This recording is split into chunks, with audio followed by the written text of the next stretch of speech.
59 निर्माण श्रमिक तथा आज पूरे देश में आज़ादी का 77वां वर्षगांठ मनाया जा रहा है और हमारा प्रतीक, इस आज़ादी का प्रतीक तिरंगा भी शान से तमाम जगहों पर लहरा रहा है। अभी हम खड़े हैं धनबाद के गोल्फ ग्राउंड में। यहाँ पर जिला प्रशासन की तरफ से जो मुख्य समारोह का आयोजन किया गया है, उसमें थोड़ी देर पहले उपायुक्त ने झंडोत्तोलन किया है और सामने देखिए अलग अलग प्लाटून की जो टुकड़ियां हैं वो परेड के लिए तैयार हैं। और इससे पूर्व उपायुक्त ने परेड का निरीक्षण किया। और बता दें कि यह जो कार्यक्रम है यह सिर्फ एक रोजमर्रा का कार्यक्रम नहीं है, बल्कि देश की आज़ादी को दर्शाने के लिए, हम अपने स्वतंत्र भारत में किस तरह से आज़ादी के जश्न को मना रहे हैं उसे दर्शाने के लिए है। इसके अलावे देश में किस तरह से प्रगति हो रही है, किस तरह से उन्नति हो रही है, इसे दर्शाने के लिए है। आज हमारा देश विश्व की तीसरी सबसे बड़ी अर्थव्यवस्था बनने की ओर अग्रसर है और इसमें कहीं न कहीं केंद्र सरकार और राज्य सरकार का अहम योगदान है। थोड़ी देर पहले जब लाल किले के प्राचीर से प्रधानमंत्री नरेंद्र मोदी ने झंडोत्तोलन किया और देश को संबोधित किया, तो उन्होंने बताया कि किस तरह से भारत धीरे धीरे गुलामी की तमाम पद चिन्हों को छोड़ रहा है, तमाम निशानियों को छोड़ने का काम कर रहा है। तमाम जगहों पर जो हाईवे थे और जो अलग अलग जगहों के नाम थे, उन नामों को परिवर्तित किया गया। वैसे नाम जिसमें गुलामी की तस्वीरें झलकती थी उसे खत्म किया गया। सामने की तस्वीरें अगर आपको हम दिखाएं तो यहाँ पर उपायुक्त का अभी संबोधन चल रहा है। उपायुक्त ने थोड़ी देर पहले जब झंडोत्तोलन किया और परेड का निरीक्षण किया तो कहीं ना कहीं एक उल्लास का माहौल देखने को मिला और सभी लोगों ने एक साथ मिलकर देश के इस पावन त्योहार को सेलिब्रेट किया। अभी आप उपायुक्त का जो संबोधन है उसे थोड़ी देर के लिए सुनिए। अब परेड जो है वो अब समापन की ओर है और बता दें कि दर्शाने की कोशिश है कि किस तरह से हमारा राज्य जो है, हमारा देश जो है वो तरक्की कर रहा है और यहाँ के जो लोग हैं वो समृद्ध हो रहे हैं। और इस समृद्धि के पीछे कहीं ना कहीं हर एक व्यक्ति का योगदान है जिसने अपने श्रम के बल पर इस देश को आगे ले जाने की कोशिश की। अब यहाँ से परेड को संपन्न करने की अनुमति मांगी जा रही है। थोड़ी देर के बाद संभवतः उपायुक्त ने अब परेड को समाप्त करने की अनुमति दे दी है और अब इसी के साथ 15 अगस्त के परेड का जो समापन समारोह है वो अब देखने को आपको मिलेगा। थोड़ी देर में जो प्लाटून की टुकड़ियाँ, अलग अलग प्लाटून की जिला प्रशासन, धनबाद जिला पुलिस, इसके बाद आरपीएफ, जीआरपी, सीआरपीएफ, एनसीसी और एनएसएस से जुड़े हुए जो तमाम कैडेट्स जुड़े हुए हैं, जो तमाम जवान हैं, वो अब परेड को यहाँ से संपन्न कराते हुए अब वापस जा रहे हैं। यह भी नज़ारा बहुत ही महत्वपूर्ण होता है, अपने आप में खूबसूरत होता है। सामने की तस्वीरें हम अपने सहयोगी से कहेंगे कि वो दिखाएं कि किस तरह से परेड का जो है वो अब समापन होने के बाद परेड का विसर्जन किया जा रहा है। और ये तस्वीरें हमें गौरवान्वित करती हैं। गौरवान्वित करने के लिए यह जो पल है काफ़ी कुछ बताता है। कहीं न कहीं यह जो तस्वीर है यह स्पष्ट करता है। ये सामने स्काउट एंड गाइड से जुड़े हुए जो स्टूडेंट हैं, जो कैडेट्स हैं, उनकी टुकड़ियां हैं। ये तमाम टुकड़ियां अब जो है यहाँ पर सम्मान समारोह का आयोजन किया जाएगा, जिसमें आज़ादी के वक्त जिन स्वतंत्रता सेनानियों ने अपनी कुर्बानी दी थी उनके परिजन अगर होंगे या फिर जिन स्वतंत्रता सेनानियों ने अपना सर्वस्व निछावर किया था उनके परिवार से कोई भी सदस्य होगा तो उन्हें आज सम्मानित किया जाएगा यहाँ पर। और उसके बाद जिले में उत्कृष्ट कार्य करने वालों को भी सम्मानित किया जाएगा। समारोह में सबसे उत्कृष्ट प्रदर्शन सीआरपीएफ के जवान, जिसके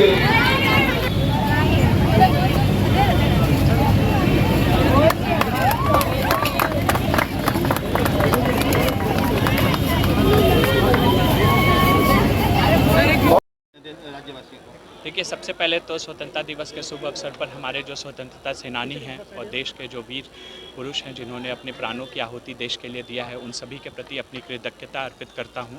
और साथ ही साथ सब जिला प्रशासन की तरफ से सभी धनबाद वासियों को स्वतंत्रता दिवस की हार्दिक शुभकामनाएं, बधाई देता हूं और सभी लोगों से अपील करता हूं कि आप सभी लोगों का सहयोग जिला प्रशासन को मिले ताकि आने वाले समय में हम लोग जिले को एक समग्र विकास की तरफ आगे ले जा सके, सभी को मिल करके। आपने विकास के कई कार्यों को बताया है, उसमें महत्वपूर्ण कार्य है जो अगर संभव है तो बहुत सी संक्षेप में बताने का। देखिए, सबसे पहले तो सरकार की जो सबसे हमारी महत्वपूर्ण कल्याणकारी योजनाएं चल रही हैं उन पे हम लोग काफ़ी जोर शोर से काम कर रहे हैं, जिसमें हम लोगों ने सावित्रीबाई फुले स्कीम के बारे में बताया, मनरेगा के तहत बिरसा हरित ग्राम योजना के बारे में बताया, मुख्यमंत्री बिरसा सिंचाई कूप संवर्धन योजना हमारी शुरुआत हो रही है उसके बारे में हमने बताया, CMEGP का ऋण देने का जो योजना आया है उसके बारे में हम लोगों ने लोगों को जानकारी दी। साथ ही साथ SHG दीदियों के बीच में आजीविका के संवर्धन के लिए कई एक तरह के कार्य किए जा रहे हैं, उनके बारे में भी जानकारियां दी गई। साथ ही साथ जिले की जो अपनी प्राथमिकताएं होती हैं, जो जिले की अपनी समस्याएं होती हैं, उसके लिए जो जिले के संधारित फंड हैं, जैसे अनाबाद निधि हुआ, DMFT का फंड हुआ, उसके माध्यम से भी हम लोग कई एक तरह के कार्यक्रम चला रहे हैं जिसमें हम लोग काम कर रहे हैं, जिसमें आंगनबाड़ियों का सुदृढ़ीकरण हुआ, कई एक जगहों पर जो आधारभूत संरचनाओं की कमी है उसको लेकर के हम लोग कार्य कर रहे हैं। कुछ एक पेयजल आपूर्ति की स्कीम्स थी हमारी जो फंसी हुई थी, उनका फिर से प्राक्कलन तैयार करते हुए स्वीकृति प्रदान करते हुए राज्य सरकार को भेजा गया है। साथ ही साथ कई एक रोड्स के जो थे उनका भी प्राक्कलन तैयार करके राज्य सरकार को भेजा गया है। तो कई एक तरह के कार्यक्रम हैं जिस पे हम लोग कंटिन्यूअसली काम कर रहे हैं। सर, झरिया पुनर्वास जो है ये काफ़ी दिनों से मैंने जो गति मिलनी चाहिए वो गति नहीं मिल रही है, ज़मीन का प्रॉब्लम है और तो ये इसको कैसे देखते हैं, क्योंकि ये बड़ी आबादी को प्रभावित करता है। निसंदेह आपकी बात जो है वो बहुत ही सटीक है और इस पर जो है कंटिन्यूअसली हम लोग काम कर रहे हैं और इसकी साप्ताहिक हम लोग जो है समीक्षा कर रहे हैं अपने स्तर पे और भारत सरकार कोयला मंत्रालय के द्वारा भी इसकी साप्ताहिक या 15 डेज़ पे समीक्षा की जाती है। इस पर अभी जो है झरिया मास्टर प्लान एक फ़ेज़ 2 का भी निर्माण किया जा रहा है, जिसमें कई एक तरह के इनपुट्स जिला प्रशासन से भी मांगे गए थे, उन सभी को हम लोगों ने दिया है, JRDA की तरफ से दिया है। साथ ही BCCL जो हमारे इसमें पार्टनर हैं, कोल इंडिया है और साथ ही मिनिस्ट्री ऑफ कोल है, सभी के साथ समन्वय स्थापित करते हुए काम किया जा रहा है। हमारी कोशिश है कि इसमें जो भी स्टेक होल्डर्स हैं, जो विस्थापित लोग हैं, उनकी बातों को सुनते हुए हम लोग आगे की जो एक रूपरेखा है तैयार करें और पूर्व में जो भी कमियां रह गई थी जिसके कारण लोगों की शिफ्टिंग हम लोग नहीं कर पाए थे या इंफ्रास्ट्रक्चर के जो इश्यूज रहे थे उनको हम लोग दूर करते हुए इस कार्य योजना को सफल बनाएं। सर, एक चीज़ बताया जाए कि अभी भी झरिया पूरे धनबाद जिले में छवि खराब है प्रदूषण को लेकर, क्या उपाय हो रहे हैं इसके लिए? देखिए, प्रदूषण को लेकर के हम लोगों ने जिला पर्यावरण समिति की बैठक की थी जिसमें हम लोगों ने कई एक तरह के निर्देश भी दिए हैं। साथ ही साथ जो प्रदूषण कंट्रोल बोर्ड की जो टीम है उसको हम लोगों ने डायरेक्शंस दिया है कि वो कंटिन्यूअसली जिले में भ्रमण करें, चीज़ों को देख करके देखें, ठीक है। जो भी हमारे प्रदूषण करने वाली इकाई हैं, जब भी उनको कोई भी CTO निर्गत किया जाता है या इन्वायरमेंट क्लियरेंस निर्गत किया जाता है तो कई एक तरह की उसमें शर्तें होती हैं, उन शर्तों का अनुपालन हम लोग सुनिश्चित कराएं, तो इन सभी चीज़ों पे काम किया जा रहा है। टाउनशिप डेवलपमेंट के लिए क्या कर रहे हैं? जो सीवरेज सिस्टम नहीं है सर, और सर एक सेकंड, हाँ, जो सीवरेज ट्रीटमेंट के लिए जैसे बताया गया कि नगर निगम ने अभी लगातार उसमें कर रहे हैं, लगातार आप देख रहे हैं कि मेन जो आपका जगह है वो सारे डूब रहे हैं हल्की सी बारिश में, चाहे वो जयप्रकाश नगर हो। देखिए, आप जो भी बता रहे हैं तो उसको लेकर के हम लोग समीक्षा करें। ये सवाल, ये जो चीज़ें हैं, इश्यूज़ हैं, निसंदेह हम लोगों के लिए गंभीर समस्या है और इसका जो है एक प्लान्ड वे में ही हम लोग इन समस्याओं का निदान कर सकते हैं। तो उसकी हम लोग एक प्लानिंग कर रहे हैं कि किस तरह से इन चीज़ों को हम लोग निजात कर सकते हैं। अभी हाल फिलहाल के दिनों में 2-3 जगहों को हम लोग को छोटे छोटे इशूज़ आए तो जो एक इमीडिएट सॉल्यूशन हो सकता था, एक इमीडिएट रिलीफ हो सकता था, वो हम लोग प्रोवाइड करने का कोशिश किए हैं। सहयोग मिल रहा है सर? BCCL से हम लोगों को सहयोग मिल रहा है और आने वाले समय में सभी जो स्टेक होल्डर्स हैं, देखिए हम लोग सब लोग जो भी सरकार की संस्थाएं हैं, सभी का जो गोल होता है वो एक ही होता है। हर कोई चाहता है कि देश का विकास हो, जो सोसाइटी है उसमें हम लोग डेवलपमेंट लाएं, लोगों की समस्याओं को निजात पाएं, पर कई एक तरह के छोटे छोटे इश्यूज़ होते हैं, उसका समन्वय बैठा करके आगे काम किया जाएगा और तीव्र गति से काम किया जाएगा।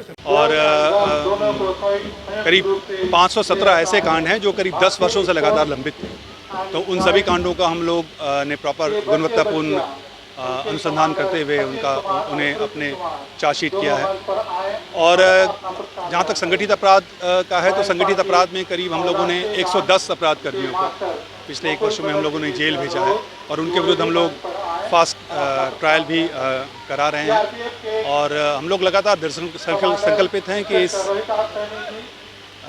जो भी अपराध की घटनाएं हैं उसको हम लोग पूरी तरह से रोक पाएँ और अगर अपराध किसी तरह से कोई करता भी है तो वैसे अपराध कर्मियों को चिन्हित करते हुए उनके विरुद्ध कड़ी कार्रवाई। लगातार अपराध हो रहे हैं, तो ऐसा लगता है कि अपराध की जो मानसिकता है उसको भी खत्म करना। देखिए, एक बात मैंने भी कहा कि कई लोग, कई नौजवान ऐसे हैं जो अपराध की तरफ आकर्षित हो रहे हैं, क्योंकि जैसा मैंने अपने भाषण में भी कहा कि कई नए लड़के हैं जो जिनका कोई आपराधिक हिस्ट्री रहा नहीं है, लेकिन फिर भी वो ऑर्गेनाइज गैंग के मेंबर हो जाते हैं और छोटी मोटी घटनाएं, चाहे वो हवाई फायरिंग हो या कहीं बम रखना हो या फेंकना हो, इस तरह की कार्रवाई में उनको, क्योंकि वो अपराध की तरफ उनका आकर्षण है। उसके पीछे बहुत सारा रीज़न है, सामाजिक कुछ रीतियाँ हैं, कुछ नए, कुछ सोशल मीडिया के प्रति विशेष आकर्षण है, और जिसमें कुछ ऐसी चीज़ें हैं जहां अपराध को बड़ा ही एक ग्लैमर वर्ल्ड की तरह दिखाया जाता है, उसके तरफ लोगों को आकर्षण ज़्यादा हो जाता है। उन्हें शायद ये नहीं पता चलता कि आने वाले समय में जो उनकी ज़िंदगी है, उनके जितने स्वप्न हैं, उनके जितने फ्यूचर है, वो पूरी तरह से ख़त्म हो जाएगा। वो शायद इस चीज़ को डिसाइफर नहीं कर पाते हैं, क्योंकि इतना ग्लैमराइज करके इस अपराध को दिखाया जाता है। तो इसीलिए उन सभी लोगों को ये चेतावनी है और उन लोगों को ये ज़रूर बताना है कि ऐसे लोग अपराध की तरफ आएंगे तो उनकी पूरी ज़िंदगी, एक बार अगर वो अपराध की श्रेणी, अपराधी की श्रेणी में आ गए तो फिर उनकी पूरी ज़िंदगी ख़राब हो जाएगी, वो ज़िंदगी में कुछ नहीं कर पाएंगे। तो इसलिए हम लोगों से अपील करते हैं कि ऐसे लोगों को चिन्हित करें, उनके विरुद्ध उनको समझाएं। इसलिए मैंने ये बात कहा है। खासकर आप देखेंगे, सब 19 साल, 20 साल, 21 साल के बच्चे जो हैं वो अपराध में शामिल हो रहे हैं। तो वैसे लोगों को चिन्हित करते हुए हमारे साथ पूरे समाज का भी दायित्व बनता है कि वैसे लोगों को हम लोग चिन्हित करें, उन्हें सही रास्ते पर ले जाएं। धन्यवाद। इस स्वतंत्रता दिवस आजादी का जश्न मनाए वाइल्ड वादी वाटर पार्क में, जहां 1 से 30 अगस्त तक पाए amusement park, bird park, zip line, hurdle swimming, water park, 360 cycle, spinner, trampoline, bungee जैसे कई बेहतरीन ऑफर मात्र 100 रुपए में। वाइल्ड वादी वाटर पार्क रांची। कॉल 9304816880।